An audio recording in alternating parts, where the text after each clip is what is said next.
Ursa, Larry, or Out. out? Yeah. Same lineup as yesterday too. Yeah, we'll go the same way, same group of guys. So no change. So Ursa's concussion, was that something new, or is it stemming from the broken nose? No, this had nothing to do with the broken nose. This had him running into his teammate um, Z in the fourth quarter. So we'll see how he feels. He's feeling a little bit better, but we'll see again tomorrow how he feels. Hopefully he can do a little something, but we're still thinking he's going to be out for a couple more days. After a game like last night, good or bad to be playing them again the next night?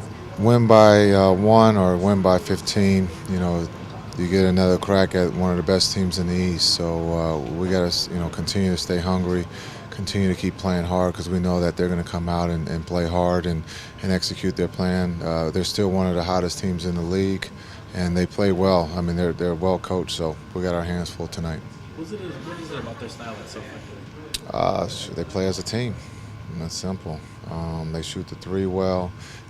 They got guys who can put the ball in the paint where you collapse and they can find open guys. So they share the ball. Everybody touches it. They don't rely on one guy, and that's what makes them tough. A lot of people say they kind of reflect the Spurs style. Is that kind of something that you see as well that you're looking to implement here? Well, yeah. I mean, Mike comes from the Spurs. They'll probably, would love to have Tim Duncan and Ginobili and Parker. So everybody would love to have those guys when they were 20-something years old. And so when you look at Atlanta, they're building a very talented young team. So I don't know if they're the Spurs.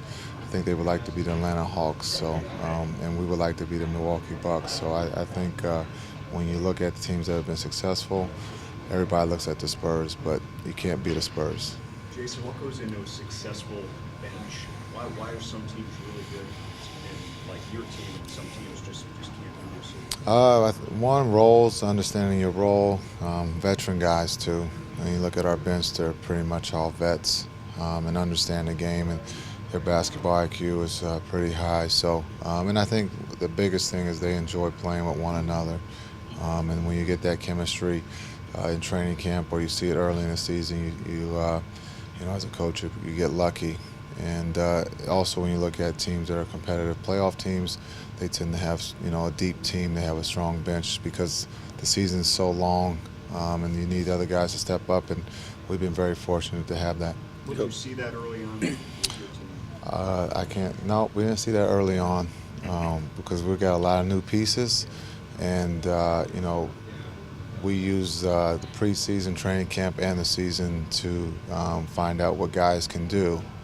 And we're seeing that our bench, even moving OJ to the bench, he had a really effective game for us last night. So it just shows that, guys can start or come off the bench, but that group that comes off the bench, they really enjoy playing with one another. You guys have played the second most road games in the league so far. Looking forward to the schedule getting just a little bit easier, at least as far as travel goes.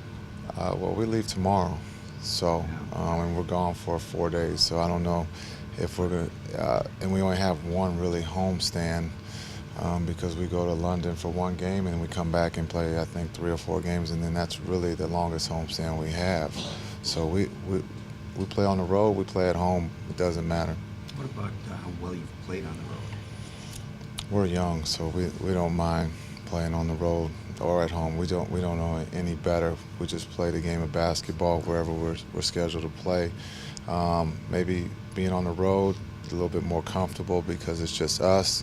But I think, again, we're just young and guys are just playing hard no matter what. What has Jared Dudley meant on the court? We've seen what he's done, but what has he meant off the court, specifically leadership, that kind of thing? He's as important on the court as he is off.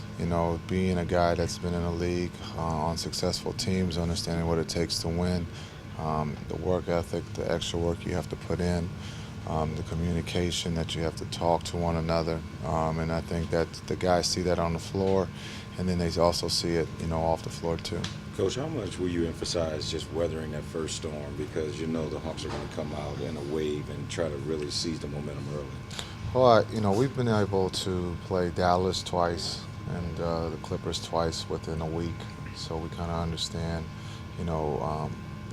what the good teams will do when they try to knock you out there in the first couple minutes. So for us at home is to kind of withstand that, but also to be aggressive, to learn what we did right, but also understand what we did wrong, because it wasn't a perfect game for us, but understand that Atlanta's a talented team and this is a new night, and for a veteran group, these guys understand that they just don't want to talk about what happened last night, that there's a new game and there's an opportunity for them to win.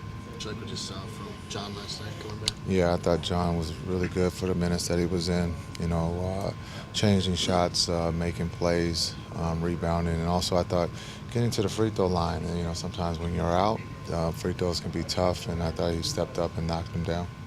Bozeman's playing the game here tomorrow with Morgan State. Do you keep in contact with him? Do we get a chance to catch up with him at all? Or Yeah, Bose gets in. I think he got in today, so we'll talk tomorrow briefly before we leave, before I leave town, and hope he does well.